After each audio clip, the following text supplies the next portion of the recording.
Hi అండి, hello, welcome back to our channel. ఈరోజు మనం చేయబోయే రెసిపీ ఏంటంటే కాకరకాయ మీరం. మనకు కాకరకాయ చేదు లేకుండా తినాలంటే ఇలా మీరం చేసుకోండి. అస్సలు చేదు ఉండదు, చాలా టేస్టీగా ఉంటుంది. ముందుగా ఇలా కాకరకాయల్ని కట్ చేసి పెట్టుకోవాలి. చూడండి ఇలా. తర్వాత ఆయిల్ వేడయ్యాక దాంట్లో కొన్ని ముక్కలు వేసుకుంటూ గోల్డెన్ బ్రౌన్ కలర్లోకి వచ్చే విధంగా డీప్ ఫ్రై చేసుకోవాలి.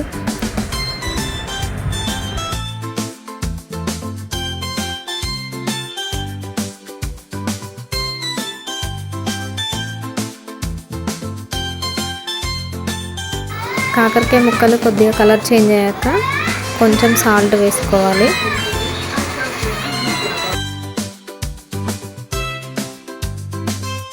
చూడండి గోల్డెన్ బ్రౌన్ కలర్లోకి వచ్చేసాయి కదా.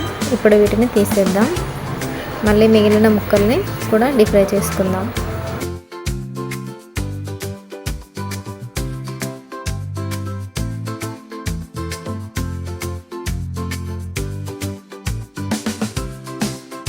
ఇలా డీప్ ఫ్రై చేసుకున్నాక వీటిని తీసి పక్కన పెట్టుకుందాం. ఇప్పుడు ఆయిల్ వేడయ్యాక కొద్దిగా ఉల్లిపాయలు, పచ్చిమిర్చి వేసుకోవాలి. దీంట్లో ఉల్లిపాయలు కొంచెం ఎక్కువగా వేసుకోవాలండి, అలా అయితేనే చేదు లేకుండా ఉంటుంది.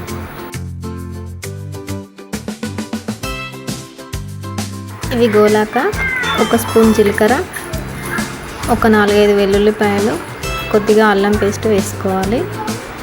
నెక్స్ట్ ఒక హాఫ్ స్పూన్ పసుపు కూడా వేసుకొని మిక్స్ చేసుకోవాలి. ఇప్పుడు పక్కన పెట్టుకున్న కాకరకాయ ముక్కల్ని ఇందులో యాడ్ చేసుకోవాలి. నెక్స్ట్ ఇలా ఒక 10 మినిట్స్ పాటు అటు ఇటు కలుపుతూ ఉండాలి. ఇప్పుడు కొద్దిగా కరివేపాకు కూడా వేసుకోవాలి. నెక్స్ట్ ఒక హాఫ్ స్పూన్ ఉప్పు, ఒక స్పూన్ కారం వేసుకొని కలుపుకోవాలి. చూడండి, చూడడానికి ఎంత బాగా కనిపిస్తుందో. తింటే మాత్రం చాలా అంటే చాలా బాగుంటుంది. అస్సలు చేదు ఉండదు. మీరు తప్పకుండా ట్రై చేయండి. ఈ కాకరకాయ తినడం వల్ల హెల్త్ కూడా చాలా మంచిది. ఇంతేనండి, ఇలా ఒక 5 మినిట్స్ పాటు ఉంచేసి తీసేయాలి.